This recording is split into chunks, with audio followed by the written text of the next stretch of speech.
Hey guys, welcome back to the G2 Motorsports YouTube channel. This time we're back again with Fast Laps with Felix, Flying Felix, Freaky Felix.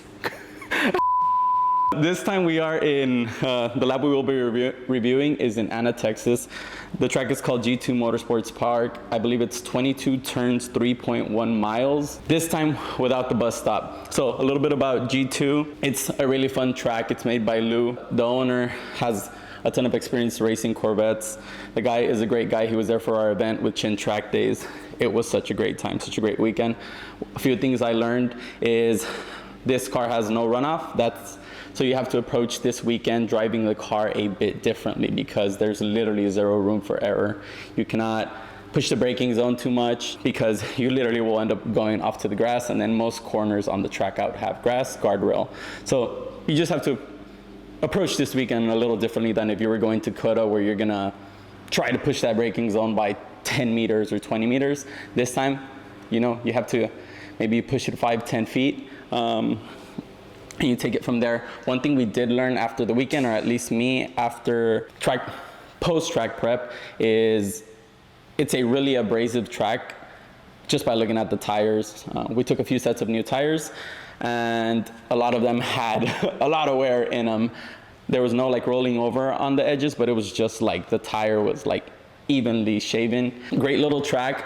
What we're gonna go ahead and do this time is we are gonna let you guys watch a fast lap, and then after that, I will go ahead and do a turn-by-turn breakdown. Let's watch it.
Whenever you're ready, you can just the fast lap. Freaky Felix, dude. Dude, I'm keeping that in there. Okay, guys, so we are approaching. Would this be turn 0, turn 1? I'm gonna call it the last turn of the track. And here I am trying to get a good run out of it. So if you could see at the bottom left, my best lap is a 2:09. So I could smell a 2:08, and that was my next goal. I do like coming into this weekend with a a goal in mind, but I am super realistic and sometimes I'm too conservative, and I prefer to be that way than to show up and be like, I need to knock out a 207. So in this case, we are in a 992 GT3 on Hoosiers. We put it on Hoosiers for the later part of the second day. These Hoosiers have been at COTA for 2 events, so they are definitely over 20 heat cycles. They still feel great. Like I said, the track is super abrasive, so we were still, I guess that and old Hoosiers kind of worked well together. So the car as well, it's got a little bit of aero.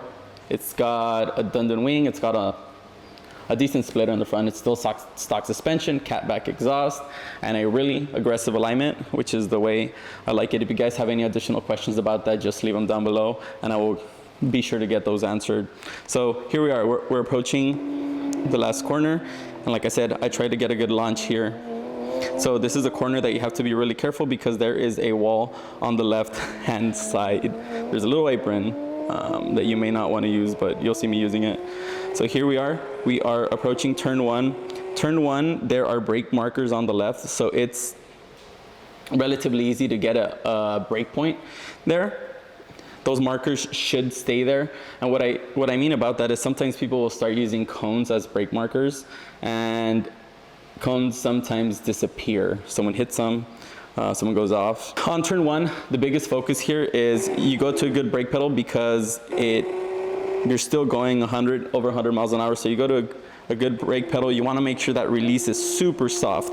That way, at least on the 911s, you don't have a big snap on entry, right? Because then that just throws away the whole lap. On that inside turn, you want to make sure you're mid to late. You let the car track out all the way left.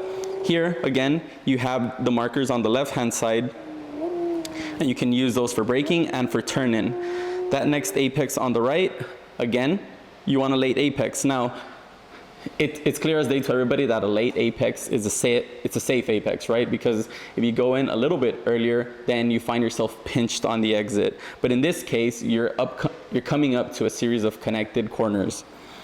So the first one, I'm turning in just before the 1 marker. Another thing you can do here is, let me go ahead and pause this, is on the far, if you're more of a visual learner or like to have a cue on turn in and all that, there's this water tower that we'll be using through multiple turns at the track as a gauge. You can also use this building on the right hand side. So you can also use that building on the right hand side. You want to make sure there's not another building that's similar shape or something, because then you'll start using a different building. So just a little story. We were in Atlanta and John's cresting the last corner and someone tells him there's blue tent at the bottom of the hill.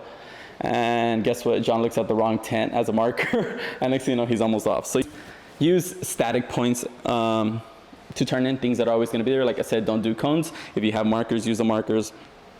So in this corner, like I said, late apex on this one. And on exiting this corner, you want to be ginger on the throttle.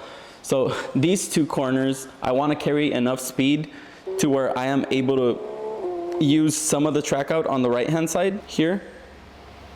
So to where I almost get to the track out. And then as soon as I get to the track out, I want to move a car left. That way I can stay flat. And I think that's as much as I need to open up that next corner.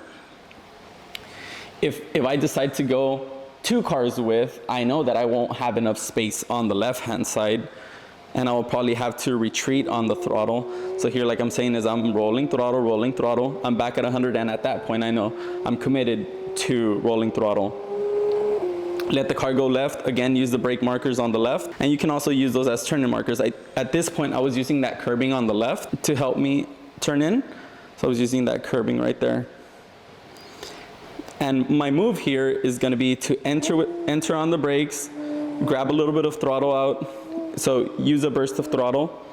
And I only want to open up this next curbing enough, or this curbing I want to open all the way. And the reason I want to get all the way left is because I want to open up that next right-hand corner. On this next section of turns, a lot of people were super focused on getting to this apex on the left, or this curbing on the left.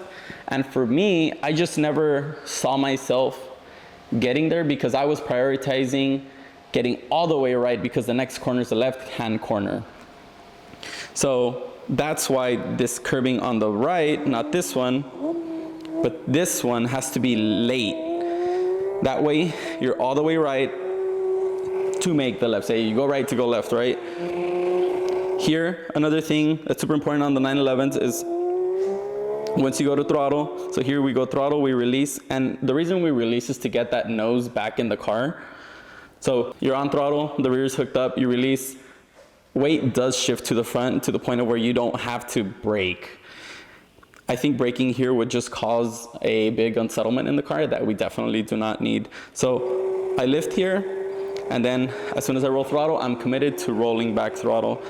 This corner, I'm gonna call it the Doug corner because our friend Doug got away with it twice, inches from the wall on the track out. And what he did is he just pushed the braking zone too much, which I don't understand why, because it's literally braking zone straight off like 3 feet of grass and then a wall. So this braking zone, I would recommend not to push it in and actually be a little bit conservative. If you look at my lap, I do believe that I'm braking a little bit early, but it's just to have a more composed car at the apex. I think there's a 4 marker here. Yes, I'm braking just past the 4 marker. Another one. On this apex, so this turn may be controversial, and I was doing it differently to every other friend. So a lot of people wanted to get to this curbing and then go all the way out to the right. Now, what I kind of felt like our cars didn't want to do that, because if I were to get all the way to that outside curbing, I was gonna have to wait to roll throttle, because I basically have to rim shot it. And on the Porsches, the cars don't turn too well on throttle. Maybe on the 992 I could have gotten away with it, but they just, that's not where they shine, right? So on corner out, they shine on the rear axle, right? They're so hooked up, but obviously you give and get, so the front end usually does not feel great. So here what I'm doing is I am apex out of this left-hander. What I'm doing is I'm not planning on getting all the way out. What I am focused on is getting all the way out, but over here at this later section. And if you can see here, once I grab throttle, I don't retreat, which is what I find the most important. So once I'm on throttle, you don't retreat. I feel like if I was rim shotting this whole thing, I would have had to just been super ginger on the throttle. So enter, I would say this is entering, me over rotating the car because I'm not making that track out, and then rolling heavy throttle on the way out. You do see that curbing on the outside and the curbing on the inside that I am just completely avoiding or ignoring. And even this curbing on the right is, not that it's not in the correct place, but I'm not even getting close to that. Again, like I said, this may be controversial, but it's just what seemed to work for me. I just wasn't all hyped. I tried so many times getting all the way out to that outside curbing right here on the right, and then I could just never get the car to turn. And I did see some people staying on the inside the whole way. I don't know, for me, the car just felt happy over rotating it on entry, kind of staying 3/4 mid-track, and then from there, it was guaranteed I could roll 100% throttle. Now, this car on street tires, I had to kind of rotate it even more because the front end was just not there, and I felt like I could go off the track in this later section. So here, there you can still see that I still have some wheel in it right here. So the car does want to continue going right on power. Here, the next one is a right-hand sweeper or a right-hand hairpin. It's a wide hairpin. So use those markers on the left for braking, and then I believe I was using that last marker for turn-in. So carry the troll brake all the way to the apex, super important. Another one that I saw a lot of people braking on the left-hand side, lifting, turning, and then rolling throttle in. But then as soon as you roll throttle, you get a car that's understeering, and then they weren't even able to roll heavy throttle on the way out. So you want to get a big portion of the braking done as you're all the way left, turn the car in with brake, and if you could get to even to the center of that corner, that's ideal. After that, you roll throttle. Now you put the grip on the rear end of the car, and then that lets you better power out. If you don't do the trail, you're basically chasing your tail, or you're chasing not having a front end through the whole corner. So get rid of most of the brakes on the left, trail it in, and then you can roll out. Keeps the cars happy too. Here, you can use all that left-hand corner, all that left-hand little strip, and that's only because the car's already straight. So the car was pretty happy there. Here we are approaching a corner with elevation. I call it the double 45. It's literally 2 45-degree turns to the right. The track goes up on the braking zone and then it goes down. So what you have to realize is on the way up, you'll have more braking power. And as soon as that car crests, you're not gonna have as much braking power. So what I was doing, I was getting rid of most of the brakes, or I was shaving the most speed on the way up. And then as soon as the car crested, you did have to chop some of the brake pressure out of the car.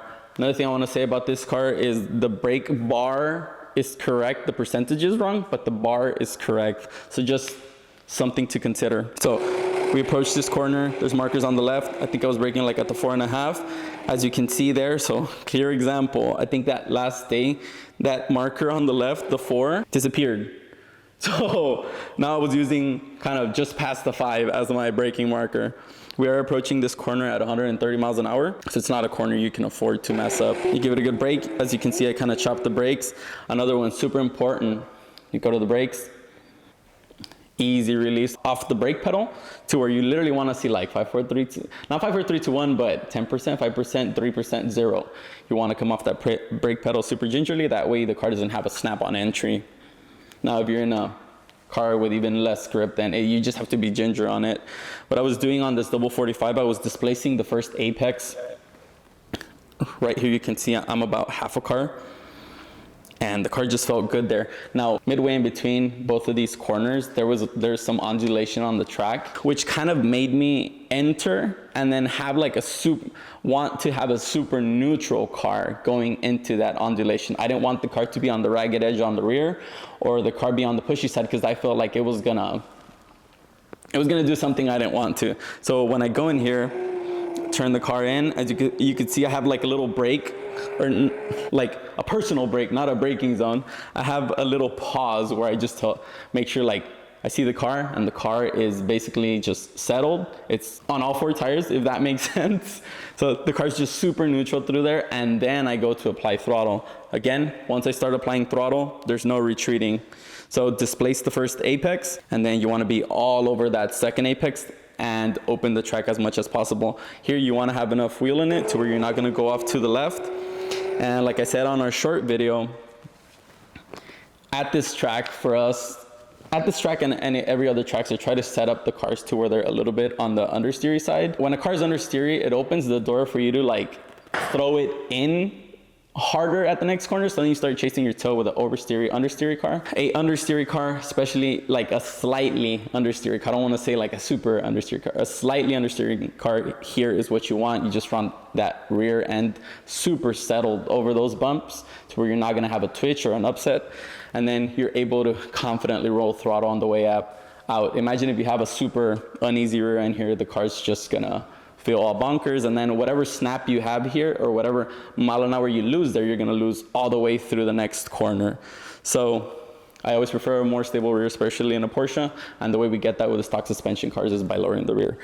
So we go to that next corner using the left hand markers to turn the car in, and there is that curbing on the left, that checkered curbing, orange and red. So people would say it's yellow and red. So here I'm using that curbing on the left as a turn-in marker. This upcoming curb on the right, you do not want to touch. So I went ahead over that curbing one of the times, and the curbing at the end of that sausage, I think it has like a few inches drop. So whenever I went over that and the car landed, the car got super upset. So I would say just graze it. It's not a curb that you want to use. So let the car track all the way out, use those braking markers, use that left hand curbing as a turn-in point, graze that inside curb. And then here is what a lot of people consider the most difficult section of the track. And that's because I think a lot of people were focused on moving all the way left here. Now, it is important to move all the way left, but for me, it's priorities. So do I want to move all the way left here and miss this right apex? Or do I just ignore that left hand outer curbing and get to that right apex? So the car that I'm in, I know the car is gonna turn super well on entry, especially if I have a little bit of throttle in it. Also, this is uphill. So it's going downhill and then it's going uphill. So uphill, naturally you're gonna have more grip in the front. And you know, sometimes this is not something you see when you're in the car. Elevation is super hard to just understand. It's kind of like Coda at turn 1, right? Where you don't understand that it's like 3 stories until you walk it and you're like, holy crap. Like that's why the car stops at the 100 marker, going 130 or 140. In the back straight, you need to be like at the 150 or 160. And it's just because all that elevation is actually helping you stop just based on gravity. And then it does add more, like you're able to put more load on the front end of the car. So late on this one, just late enough on that left-hander. And late enough to where the next apex, like the next arch between apexes works. I don't need to be, like, I don't need to be inside like the blend line or the pit lane. It's, in my opinion, it's just not necessary. Yes, it'll give you a straight shot, but then you'll be too late on this right-hand apex and you won't be using that track out. Now, yes, I get that track out is sketchy because it's curbing, 2 feet of grass, wall. But the best way you could look at corners, and a lot of people don't realize this, is you can connect corners by seeing where you want to be. So you can approach a series of turns backwards. So you could say, I want to be at this track out here, so I have to be mid apex here, and then I'm gonna have to be late at this one. Maybe this apex I'm gonna throw away, but only so I'm better positioned on the way out. Now the next straight is not too long, but still, it's not too long to where you want to say, I want to get the max out of this next straightaway, because we're going to probably be going 120, 130, but it's not like Coda where you're going to be going 150, 160. So sometimes corners, just mentally picture them and picture them where you want to be and then work backwards from there. For me, it sometimes works. As you could tell on this apex on the left, I am super late, and that, like I said, I don't continue going left, I'm just late, and then I realize I have enough space to open up the next corner and use the track out, still with a little bit of wiggle room. The next corner, very tricky. It just never felt right. It never felt right for me, for my colleagues, for other racers. It's a straightaway with a left-hand kink.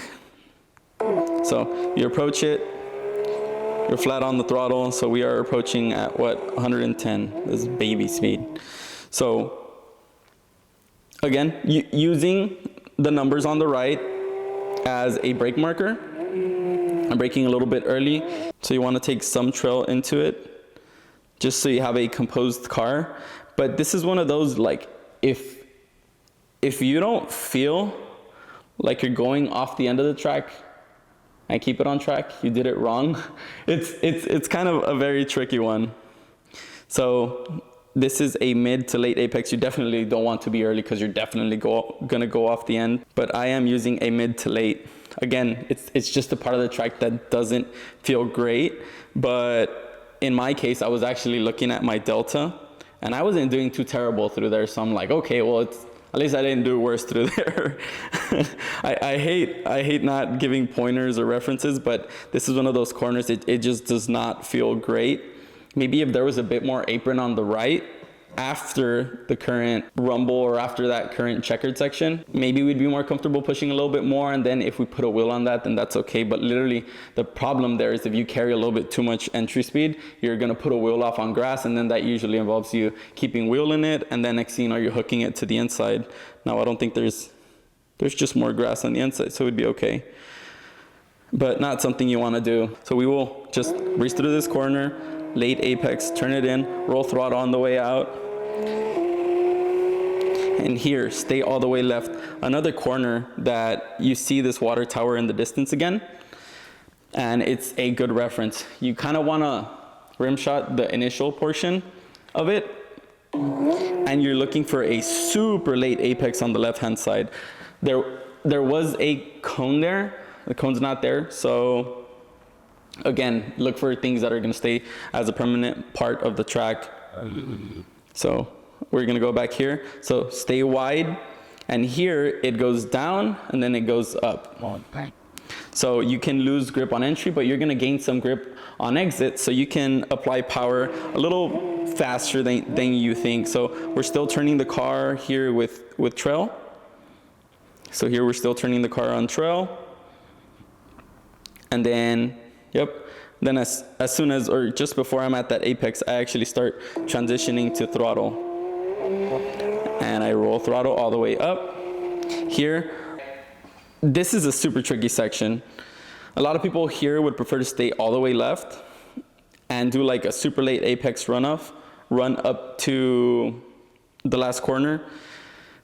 I would grab throttle in, I would grab a dab of brake just so I felt like, I think it was me looking for the balance of the car, like what's going on, or not me looking for the balance, but me putting the car on the end that I want to. So I actually grabbed the brake, grabbed a hint of throttle because I felt like I overslowed.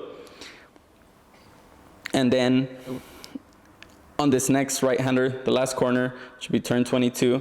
As you can see, I'm a little bit early, and preferably there, I would have preferred to be mid to late, like literally slightly mid to late would be what I would prefer. But since I am on a good lap, I had previously seen that apron on 22 here. And I said, well, since I'm a little bit early, I'm gonna have to use the apron, or if not, it's a throwaway lap. I was super close to beating my PB, and I was still seeing negative on the V-Box, so I'm like, you know, desperate times, desperate measures. There's a little piece of asphalt there, and I'm just gonna use it.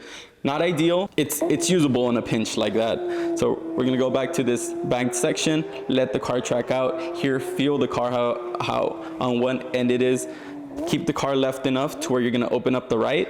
And that's all you need. You don't need to stay super far left. Just keep it enough to where it opens up the right. Here, mid to late preferably. And if you, and in a pinch, use that apron on the left. And this is a lap at G2 Motorsports Park. In my case, I ended up putting a 2:08.94 on the board. And I was kind of excited. I'm like, let's go. So a clean lap at G2 in a 992 GT3. This car, I loved it. We did a comparison between that and our 991.2 GT3 RS. And if you want to watch that, go ahead and click on this video here, here, or here. And they're two incredible cars. Those two cars were put head to head on streets, but we couldn't go to the track and not put this thing on Hoosiers. Felt amazing. Okay guys, that's a wrap for my fast lap at G2 Motorsports Park. If you guys have any questions, comments, or concerns, please leave them down below. Also, if you have any suggestions of which other tracks we should do, please leave them in the comments, and we will catch you guys on the next one.